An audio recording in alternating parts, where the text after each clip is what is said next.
Most men live lives of quiet desperation. It's one of my favorite quotes ever because it's true.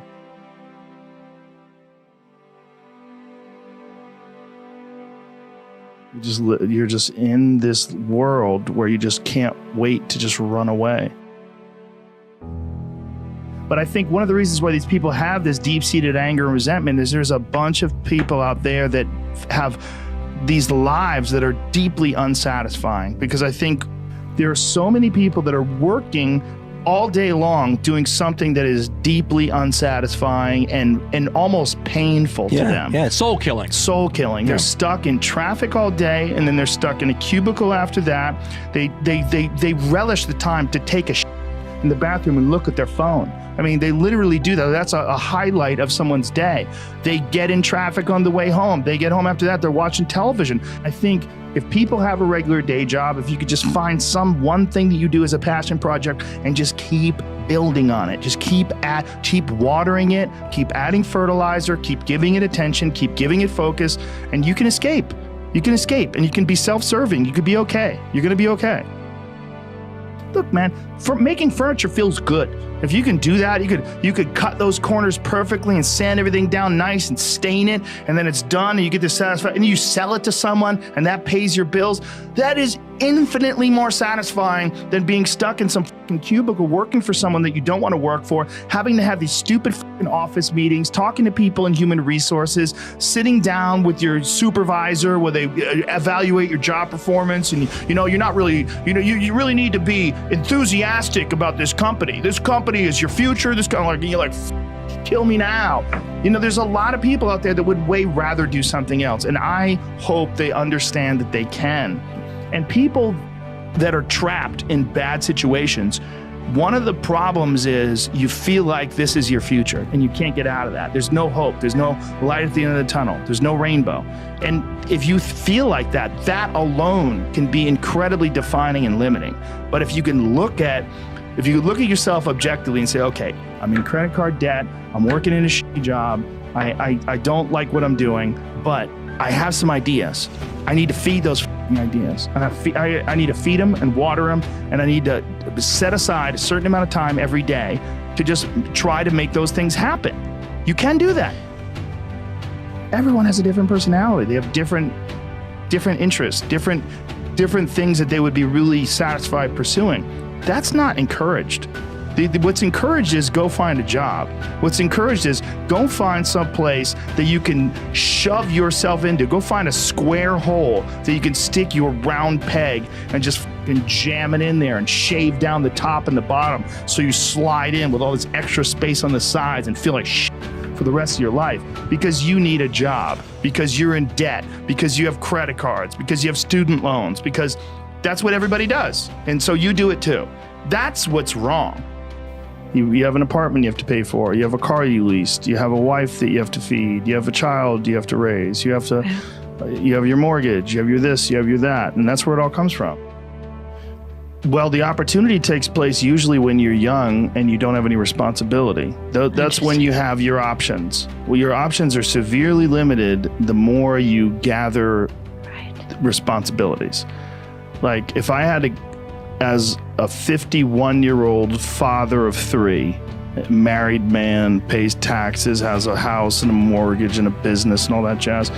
If I had to quit everything now and struggle the way I struggled as a stand-up comedian, it would never work. But the only way I could be this person now is if I took that chance when I was 21, when I was dead broke and had my cars repossessed and all that stuff. That's the only way you ever get where you want to go. You have to take a path that's dangerous, and most people want to take the safe path. And the safe path leaves you stuck in quiet desperation almost every time. It's hell. But can people just make that change? I mean, yes, look, you can, I believe they but can. you have to plan it out. The way you can change is you have to put aside enough money to give yourself a window. And then you have to have a plan, and you have to spend all your waking hours outside of whatever job you do planning your escape. And you have to come to the realization very clearly that you f***ed up and you got yourself stuck. So whatever you're doing, you have to do it like your life depends on it. If you're going to try to be an author and you're working 8 hours a day plus commuting plus family responsibilities or whatever else you have, whatever time that you have to attack like you're trying to save the world. You're trying to save your life. You don't want to drown. That 1.5 hours a day that you have to write, God damn, you better be caffeinated and motivated. You got to go. You got to get after it. And you got to have discipline. Most people don't have those things. Most people don't understand what it's like to really go for something. And to know that the consequences of not doing that are horrific. There are so many people that would be so much happier making $27,000 less a year, and the only thing they have to do is sell their current home where they only use 18% of the home anyway, and buy a home that has 2 less bedrooms so that they don't have to have the job that is paying to maintain the lifestyle that they've propped up for themselves, and their life will be like disproportionately better. Because there's a lot more people living that than what you, like, as many entrepreneurs as they are that should be employees, there's way more people that basically build a life around how much they're earning, get to a place where they hate what they're doing to earn, have the opportunity to still do something that earns $20,000 less that they love, but they're golden handcuffed by worrying about what car they drive or where their house is because they actually care about other people's opinions, and nobody has the gear to take a step backwards. The inability to take a step back, to take 4 steps forward in happiness based on other people's opinions of watching you take a step back blows my fucking face off. When do you quit your job and go in? When you can afford it. Happiness is so unbelievably addictive. And it makes me so sad that so many of you created golden handcuffs for yourself that aren't letting you leave your job because you need to make $130,000 a year now because you wanted 700 more square feet in your apartment, or you wanted a BMW instead of a Toyota. And so you're not happy because you wanted 2 or 3 things that mean absolutely nothing. I promise you, when you've tasted both, when you meet people that have tasted both, I make $180,000 a year and I have stuff, but I'm not happy. And then I went making $94,000 a year, but I'm doing what I love and I'm super happy and I have a little less stuff. It's not even close to a debate. So I implore all of you to really dig deep inside of yourselves and try to figure out why you need that stuff. I'm gonna save you time. You're trying to close an insecurity gap. Let me give you another huge hint. Everybody else sucks too, so do you. If you're 21 and you have no expenses and you're living at home, you have to go high risk. As soon as you see any blood in the water, you go.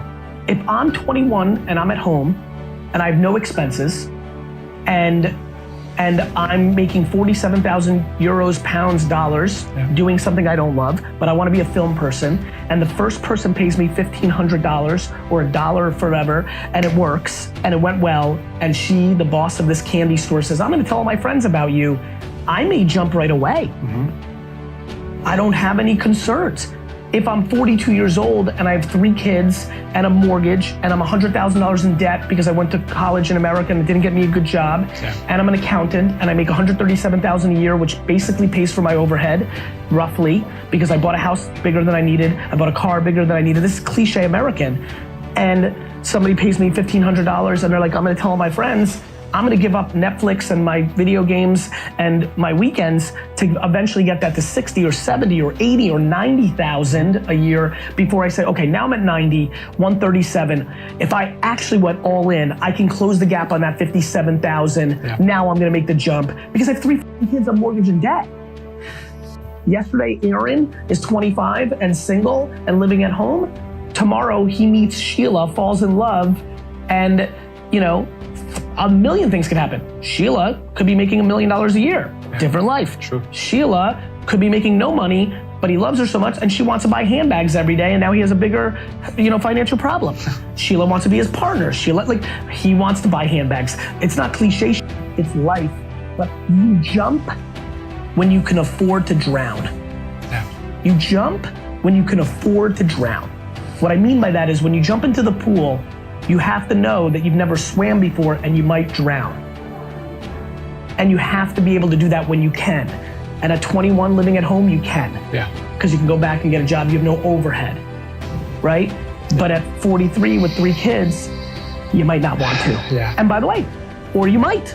You might have such a supportive spouse. Sheila, Aaron's the stay-home dad. Sheila's making the 147. Sheila talks to Aaron and says, Aaron, I'm gonna die if I don't jump. I'm 43, and if I don't jump now, I'm gonna be 62 and regret it my whole life. So I'm gonna jump, and if I fail and the economy collapses and I can't get a job, we may have to sell this home.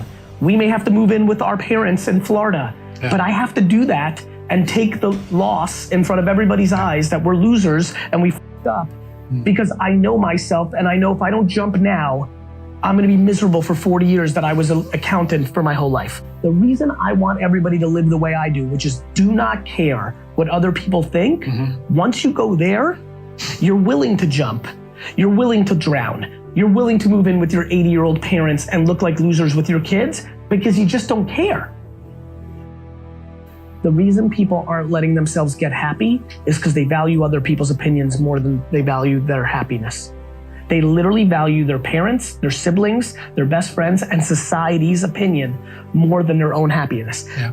They value, like, you live your life that you value other people's opinions more than being happy.